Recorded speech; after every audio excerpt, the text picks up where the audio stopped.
Earlier this week, the Consumer Financial Protection Bureau, or the CFPB, published a proposed rule which would provide homeowners with substantial protections against foreclosure. This proposed rule would require loan servicers of traditional and, yes, reverse mortgages to only proceed with a foreclosure after all possibilities for assistance have been exhausted or the borrower ceases to communicate with the servicer. The rule would also limit the fees that can be charged during the time that the servicer is investigating the potential foreclosure mitigation options. In addition, the servicers would be required to provide more specific notices notifying the borrower of the options they have. Now, the proposed rule is open to public comment until September 9th, 2024. In its rule summary, the Bureau writes, the Consumer Financial Protection Bureau or CFPB, is proposing a rule that would amend regulations originally issued in 2013 regarding the responsibilities of mortgage servicers. The proposed amendments would streamline existing requirements when borrowers are seeking payment assistance in times of distress and add safeguards when borrowers are seeking help and revise existing requirements concerning borrower assistance.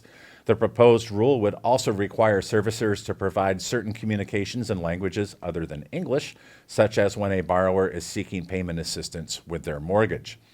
This proposed rule, if finalized, would increase the likelihood that investors and borrowers can avert the cost of avoidable foreclosure. So why is the CFPB revamping its foreclosure guidelines? To answer that question, we can look back to the great 2007 and 8 great financial crisis and housing crash. In its proposed rule, the Bureau notes the foreclosure crisis was brought on, in part, by mortgage servicing failures and the lack of a standardized loss mitigation infrastructure. As a result, between July 2007 and August 2009, there were approximately 1.8 million homeowners who lost their home to foreclosure and another 5.2 million who faced foreclosure initiation. In other words, many foreclosures may have been avoided had there been more robust consumer protections in place. In February 2012, 49 state attorney generals in the District of Columbia and the federal government entered into a national foreclosure settlement with what was at the time the nation's 5 largest mortgage servicers. It was also the largest consumer financial protection settlement in U.S. history, along with $50 billion in relief to distressed borrowers harmed by the wrongful foreclosures.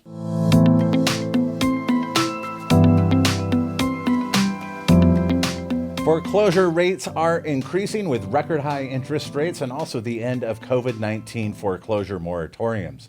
KSNV Las Vegas reports that Nevada is among the 5 states that has the highest foreclosure rates in the nation. Data from housing data aggregator ATTOM reveals that there was 1 foreclosure filing for every 2,500 housing units in April, and there were 12% more foreclosures than in the fourth quarter of 2023. The states leading the nation in foreclosure activity are Nevada, Maryland, Illinois, South Carolina, and Florida. So why the surge in foreclosure filings? Several contributing factors could include inflation that is straining homeowners' ability to make their mortgage payments. Also, the former backlog of foreclosures is now being processed, and higher mortgage rates, which significantly increase mortgage payments. Will foreclosures flood the market with new housing inventory and then drive down prices? Not necessarily. There is not in our market or in any other market enough to meet demand, and it is likely that some of these foreclosures will, of course, help with that, but probably not as much as home builders bringing on new home inventory and then bringing them to market, said Mike Pequin with Hightower Las Vegas. The foreclosure alone won't be enough to bring enough supply into the housing market, he added. Presently, there are 68,000 active foreclosures nationwide. That's troubling, but a far cry from the 550,000 homes in foreclosure during the 2008 housing crisis. Today, there are approximately 68,000 active foreclosures nationwide, and that's troubling, but a far cry from the 550,000 homes in foreclosure in 2008 during the Great Housing Crash. However, in the first 6 months of this year, there are 130,300 foreclosure starts nationally, still down 3.5% from the first half of last year. But will foreclosure starts increase this fall or later this year? To answer that question, we look to Auction.com's 2024 Seller Insights Report, which includes survey results from foreclosure specialists.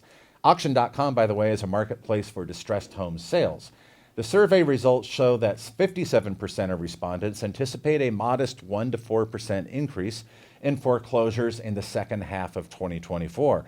and 10% of those surveyed expect a 5% increase or more in foreclosure activity.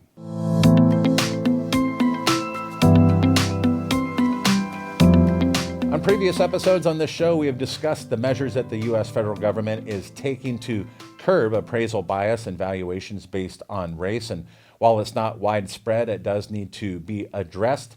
Last week, the U.S. Department of Housing and Urban Development announced that they are charging multiple entities with housing discrimination because they claim that they had a biased appraisal and then they denied a refinance loan application in Denver, Colorado.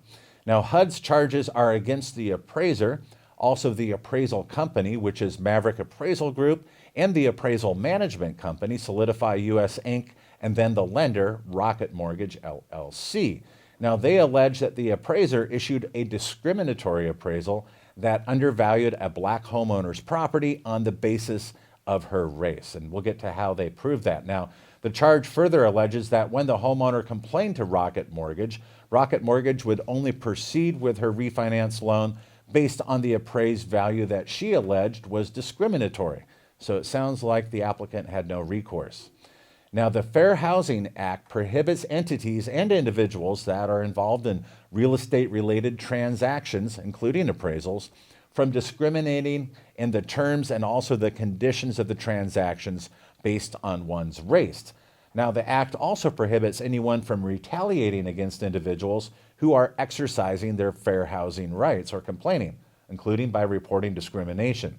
HUD's charge of discrimination alleges that the appraiser and his appraisal management company, Maverick Appraisal Group, issued an unsupportably low appraisal of a duplex which was owned by a black woman in a predominantly white area of Denver. Now, there were other recent appraisals of the same property type and similar characteristics, which had steadily increased in value. Yet this appraisal resulted in a dramatic drop, despite the Denver market experiencing substantial growth in home values during that time. Now, to reach that low number, the appraisal was rife with inaccuracies and unsupportable methodological choices, such as relying on comparables or comp properties in neighborhoods with greater black populations, and also by excluding potential comparable properties in neighborhoods with greater white populations.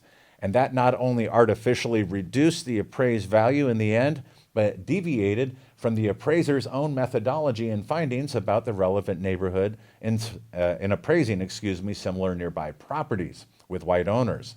Now, both Solidify and Rocket Mortgage have reviewed the appraisal report, but they failed to correct it, alleges HUD, despite the several red flags. Now, when the homeowner did complain to Rocket Mortgage, she was told that she could only proceed with her loan application based on the appraisal, which she alleged was discriminatory. I guess no reconsideration of value.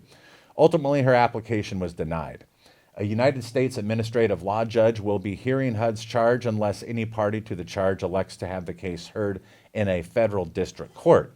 Now, if an administrative law judge finds after a hearing that discrimination has occurred, the judge may award damages to the homeowner for her losses as a result of the discrimination. And the judge may also order injunctive relief and other equitable relief to deter further discrimination, as well as payment of attorney fees. Now, in addition, the judge may impose civil penalties to vindicate the public interest. If a federal court hears this case, the judge may also award punitive damages to the homeowner. And that wraps up another episode of HECM World Weekly, the nation's only weekly podcast bringing reverse mortgage-related news to you, the mortgage professional. We do have an audio edition of this podcast, which you can listen to on Apple Music, Spotify, or on Podbean. Thanks again for joining us, and be sure to return next week for more reverse mortgage news on the go.